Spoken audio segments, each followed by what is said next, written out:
This is the Fifth Estate Winning Headlines, your media police post. In this segment, we summarize some of the headlines that you might have missed this morning, and we take a look at the political pieces we call cartoons in this country. Today is the 10th of September 2020, and I am DM. I am JM. And I am GK. In case you missed the headlines, here they are. In the Daily Nation, governors plan to take over power.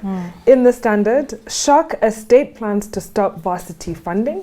And in the Star, Gatia linked to 63 billion shilling medical equipment deal. Let us begin with the Daily Nation. Yes. So are these going to be kingmakers, or are they going to be a third force? That's what the Daily Nation is asking. Yeah. And these are the term two governors in particular who are not eligible to run for governor office any longer. Yeah. And so the question is, are they going to now run for president? Are they going to attempt to consolidate their support bases and throw their weight behind some of the candidates, people like Kalonzo Musyoka, Raila Odinga, our perennial candidates?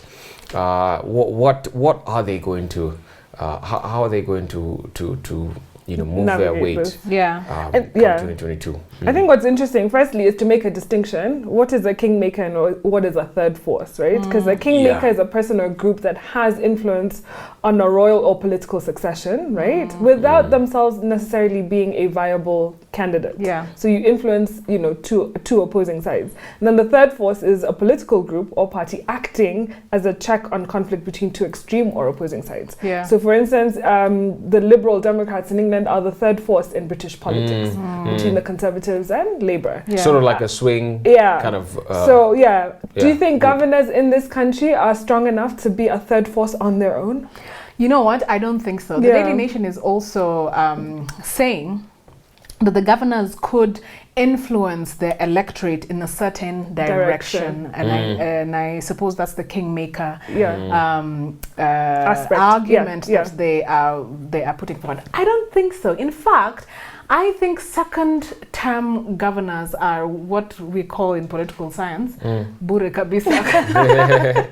Because, what they have been doing is speed looting, because they have had 5 years, the second 5 years, knowing that they will not have to present themselves before the electorate again. Yeah. So they don't have the level of accountability that they did in the first term, and the incentive to do that. And so they have been, if perhaps of course there are exceptions. The exceptions, but the exceptions are very few. There's the Kibwanas and the Mutuas. And also, I think the Daily Nation also spoke about Oparanya being an emerging force on the national stage. Yeah. Yes. Not that he's going to be running for president himself, but he will have some influence in king making.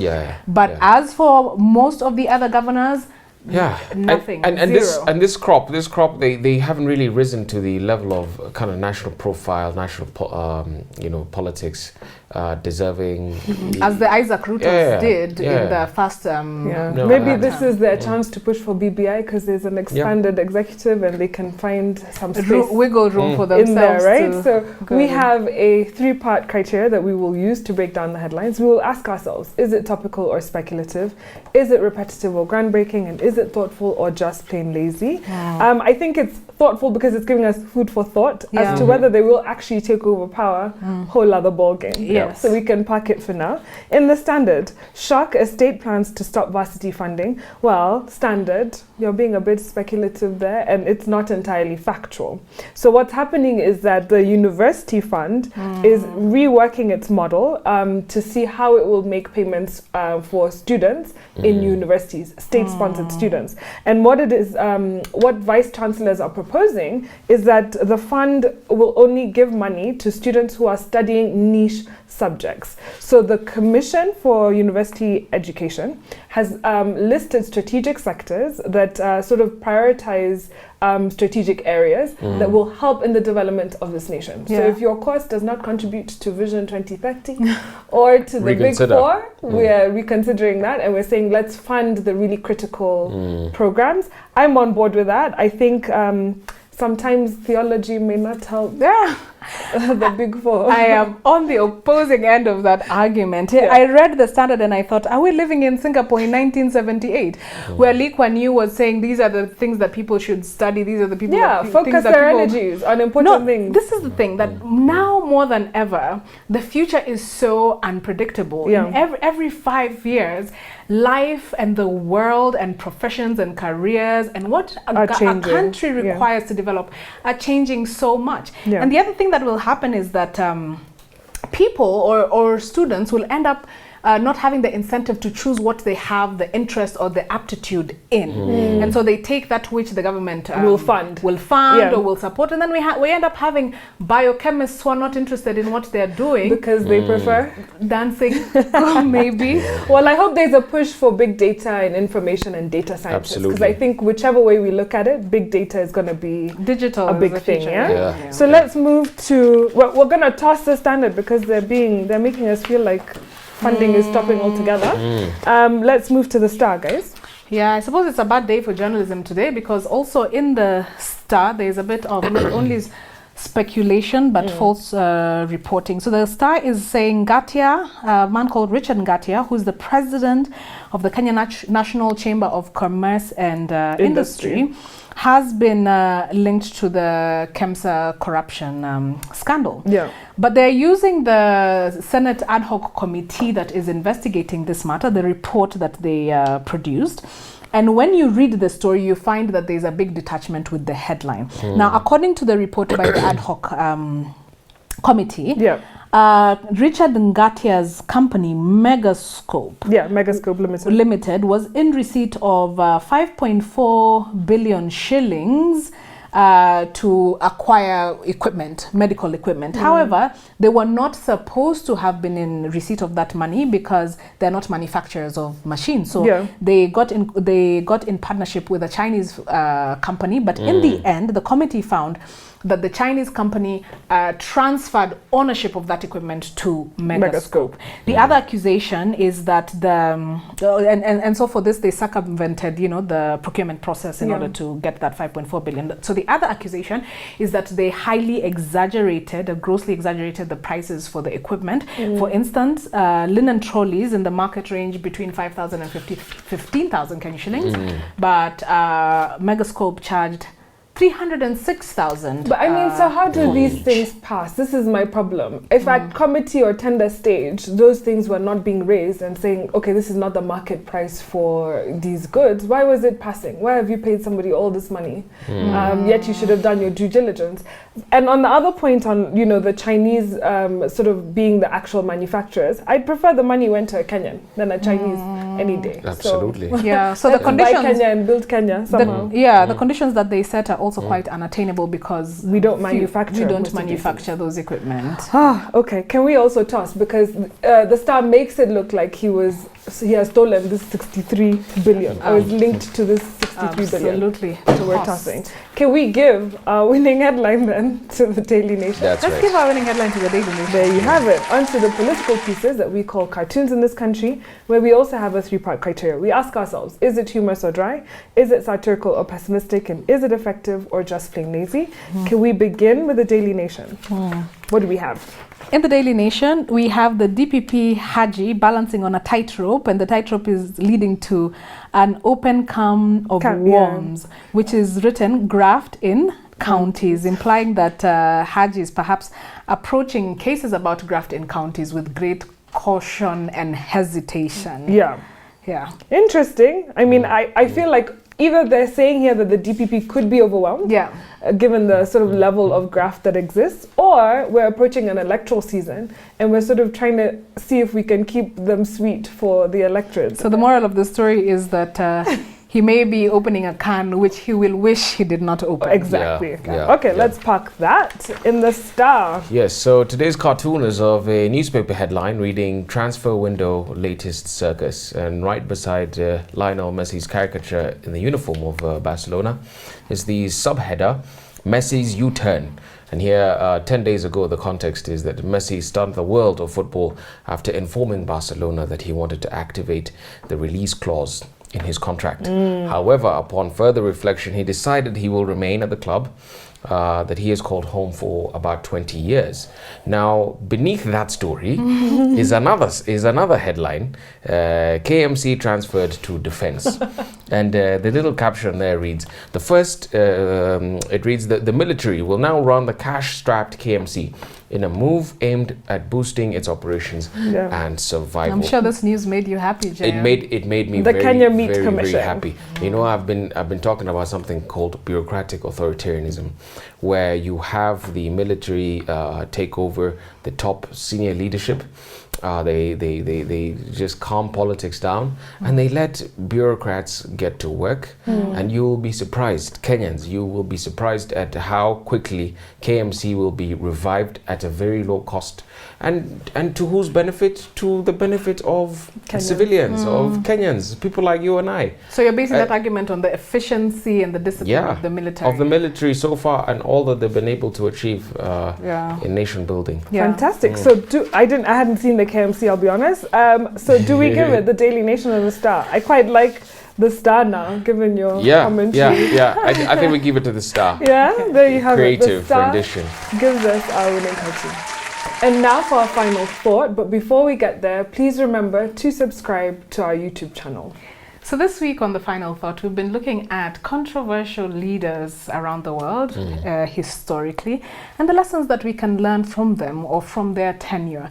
And today we're looking at the book Power and Political Culture in Suharto's Indonesia, the Indonesian Democratic Party, PDI, and Decline of the New Order, 1986 to 1998, by Stefan Eckloff. That title was quite a mouthful. It was. So the book specifically looks at the latter years of President Suharto's rule in Indonesia.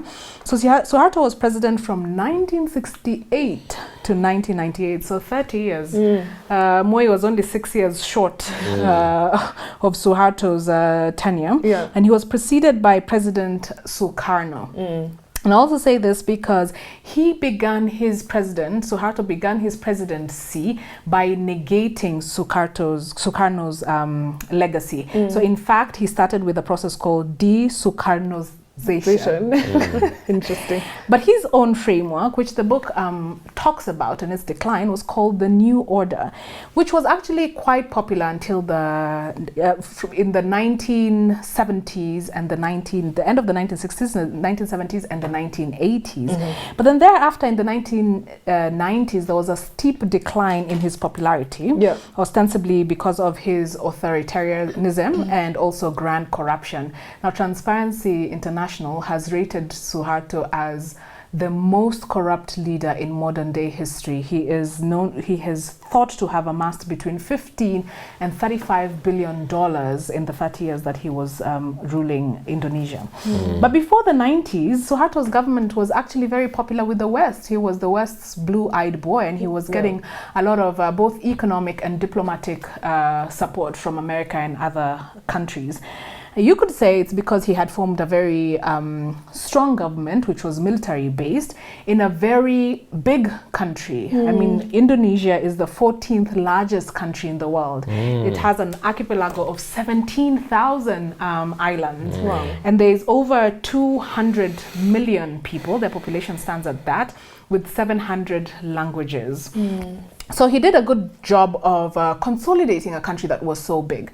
But that is not why the West liked him. At least if you read this book and get an understanding of what happened, you'll see that it's not a coincidence that his popularity started, quote unquote, waning at the end of the 1980s. It was because it was the end of the Cold War, and Suharto had publicly and constantly declared that he was anti-communist, and so he served the purpose of the West. And so, reading this book, you just see how the West, America and all the others who see themselves as custodians of morality, they tolerate and promote bad governance, because Suharto didn't start being bad in the 1990s, and he was good from 1968 to 1989. So they promote bad governance, and then they turn around when it has finished serving their purpose. How frustrating. I want to talk about some of the great things that Suharto accomplished. And I want to compare him against Mobutu Sese Seko somebody who he came into power at the same time, around the same time. They thieved as much, but you know, the stories there are completely different in terms of how you know, what they were able to achieve. And here I'm borrowing from the work of Professor Hadrim Chang in one of my favorite books, Bad Samaritans. Contrary to what Wazungus would have us believe, corruption is not the primary obstacle to economic development. Corruption and economic development, in fact, are not mutually exclusive. And a compelling case is that between DRC under Mobutu Sese Seko and then Indonesia under Suharto. So here's what Professor Chang notes in his book. In the year 1961, in what was then Zaire, you know, it was a desperately poor country with a per capita annual income of about $67. Now, Mobutu Sese Seko came to power in a military coup in 1965 and ruled until 1997. And he is estimated to have stolen $5 billion during his 32-year rule, or about 4.5 times the country's national income in 1961. And then now let's look at Indonesia. In that same year, 1961, with a per capita annual income of only $49, Indonesia was even poorer than Zaire. Muhammad Suharto came to power in a military coup in 66, ruled until 98, and he is estimated to have stolen at least $15 billion during his 32-year rule. As you said, DM, the figure may even have been as high as $35 billion.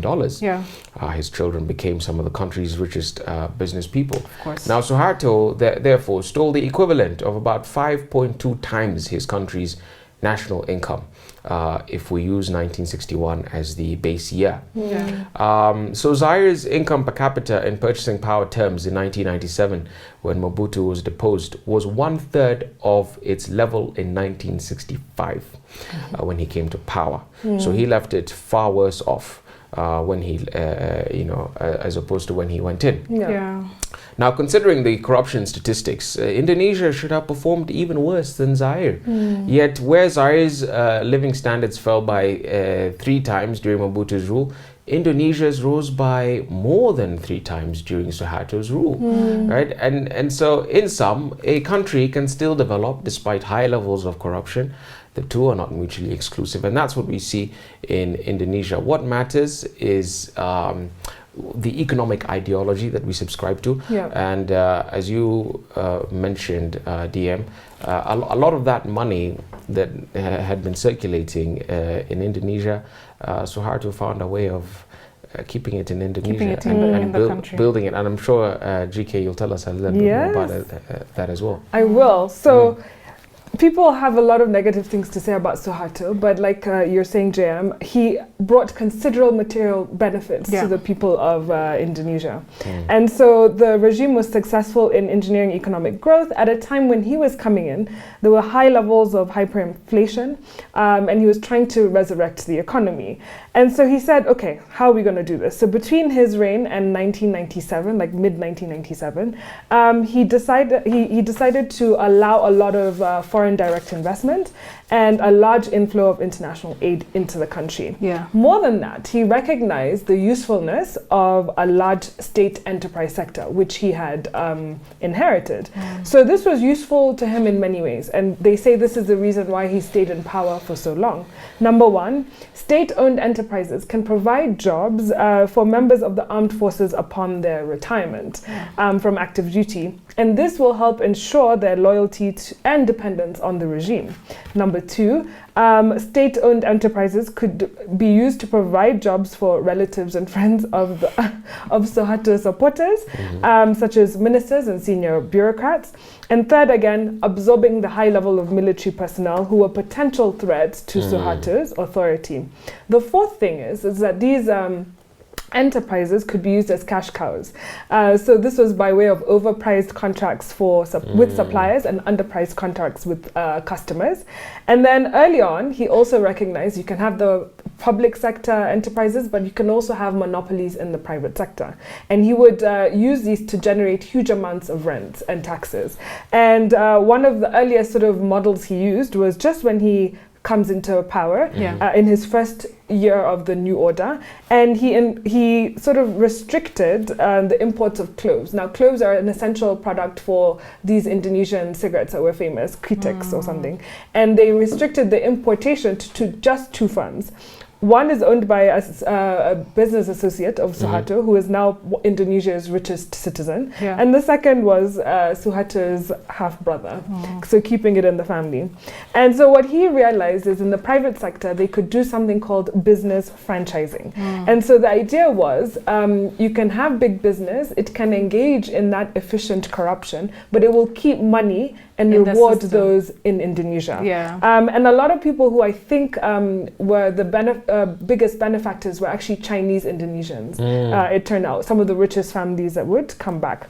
And the payback for the private sector to Suharto would be through making donations to his Yayasan, which is a not-for-profit organization. And this is what he would then use to funnel to the majority of people in Indonesia. And he would also allow, loans and things like that, favorable terms for those doing business with him, ensuring loyalty again to the regime and keeping it in motion for the next 30 years or so. And so the last thing is, someone has mentioned and said that the endemic corruption at all levels of the bureaucracy should not be interpreted as an unintended shortcoming of Suharto's Indonesia. Rather, it reflected a conscious effort to generate and harvest rents from business and to a lesser extent from individuals. So here you're trying to extract from the biggies and leave the people to sort of thrive and do their own businesses. So interesting lessons. Couldn't there. agree more. So on a day where we had a winning headline from the Daily Nation and a winning cartoon from the Star, I want to leave you with this, a quote from Suharto himself. It says, "I believe that whatever I do, after I've asked for guidance and direction from God, that whatever the results, these are the results of his guidance." So ask God to guide each of your tasks in whichever way. Remember to subscribe to our YouTube channel. Find us on TV. We're on GoTV, Prime Free to Air, and Star.